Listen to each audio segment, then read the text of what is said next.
Our top focus will be on right now. The Pakistan military has released a report claiming that the Taliban launched unprovoked heavy weapon fire on its outpost near the border. According to the Pakistan government, terrorists belonging to the Tehreek-e-Taliban-Pakistan tried to enter Pakistan from two places, in Kurram and North Waziristan, using border posts of Afghan Taliban.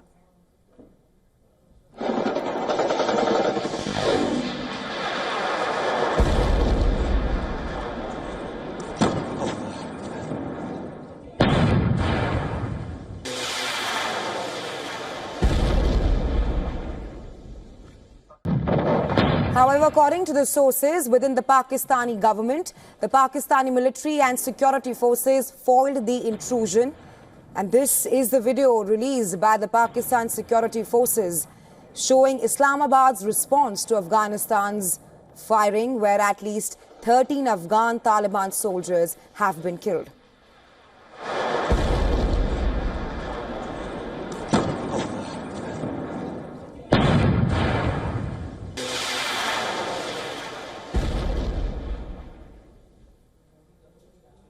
According to Pakistani sources, the incident took place in the early morning of December 28th, when the TTP terrorists tried to infiltrate into Pakistan using Afghan Taliban posts. However, when the attempt to infiltrate failed, the terrorists and the Afghan Taliban soldiers collectively opened fire with heavy weapons on the joint Pakistani posts.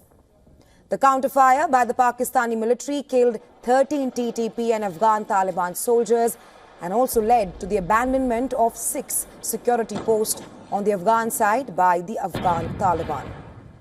Meanwhile, the fire exchange killed 1 and injured 3 Pakistani security personnel.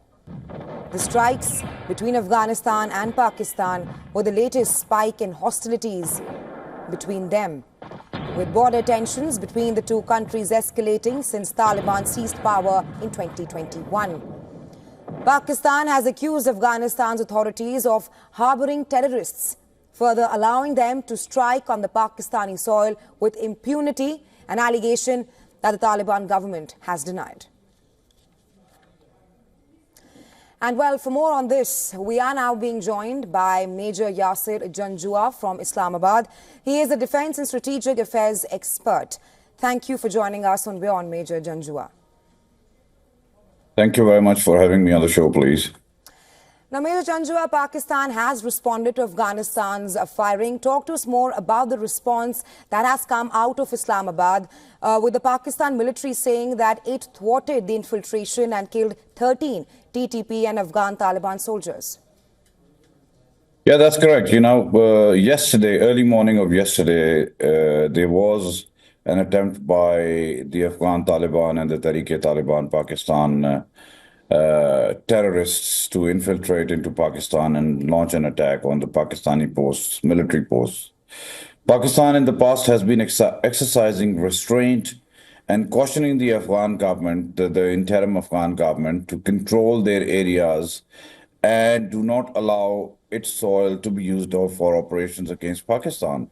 However, the Kabul government, or the government sitting in Kabul, seems to be unable or incapable of controlling all areas it's under its control, and there are factions close to Pakistan border where the tribal warlords are in control and sometimes do not really see eye to eye with the Kabul government, and that's where they provide sanctuaries to the Taliban or the Tehreek-e-Taliban Pakistan terrorists. And that's where the problem has been. If I can put the things on record, only in 2024 alone, Pakistan has lost 940 plus, or well, precisely 942 precious lives, including most of them actually were security personnel. So that's a large number for a single year. And this has all been going on because of the incursions by the Taliban or the Tehreek-e-Taliban Pakistan, and Pakistan government has been exercising restraint, cautioning them, but of late we have decided to go on the offensive because otherwise they are not listening and they are not coming to terms. So we have had to take action, and we knew once we take action, there is going to be some sort of limited scale retaliation, which you saw yesterday, but we repulsed that attack and we killed 13 of them. So we are continuing to going to do that in order to secure our borders. Right, Major Janjua, like you mentioned that Pakistan government has been exercising restraint, and in the latest press conference, the Director General of Pakistan's Inter-Services Public Relations has echoed similar sentiments like what you said. He said that Pakistan remains resolute in eliminating TTP hideouts. What more retaliatory action can we expect from Pakistan as of now? Because there has been no response from the Taliban as of yet.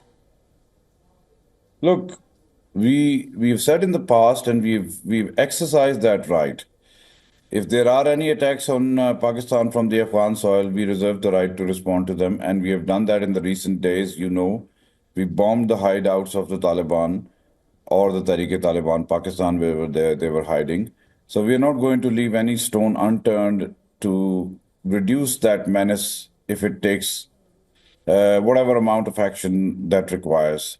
Of course, if they try to come into the country, cross the border, they will meet the fate they did yesterday. And as yesterday, what we did, even the Afghan Taliban posts were left unattended afterwards because we shelled them. We used artillery fire, and we made sure that any miscreants crossing over from that side, they will be taken to task. And that's what is our right, and we will continue to do so. Right. Brings me to my last question. Talk to us about the security challenges in the region with worsening ties between Pakistan and Afghanistan at this point of time. Well, I'm sure there are some foreign powers who are interested that the Pakistan's western border with Afghanistan remains fragile and uneasy. So there is a lot of international influence in this security situation worsening on the western side. And we understand that, and we know who are all behind it, and we are well in control, and that's why we have been taking these miscreants to task, and that will continue to be the case. Obviously, it does put a lot of pressure, an extra layer of pressure on the Pakistani forces when we have to deal with the western border as well. But we are prepared, we are capable to do that, and we are fully geared up to do that, and we're continuing to monitor the situation, and as and when required, we give a response which is befitting to the situation. Right. Amir Janjua also talked to us about how hot the border is right now and how it impacts relationship between both the countries. Well, there's no, there's not an ongoing war going on all across the border. There are small infiltration because, as you know, they are not a regular military. These are terrorists who organize themselves in pockets and packets of resistance where they find sanctuaries inside Afghanistan close to the Pakistan-Afghan border. So it's not that the entire border is hot. But we are vigilant. Yes, they do attempt sometimes. There have been attacks in Balochistan, Yob, for example, in the last year or in the earlier this year and last year. Other areas in Balochistan and KPK, which are both are provinces of KPK and Balochistan, are bordering Afghanistan. So it's a very large extent or frontage of border with Afghanistan that has to be manned and managed, which we are doing so. But having said that, there are no particular hotspots, you might say. Here and there are some areas where something happens, so we take care of that. Right, Major Janjua, thank you so much for joining us on Beyond with your insights. Thanks a lot. Cheers.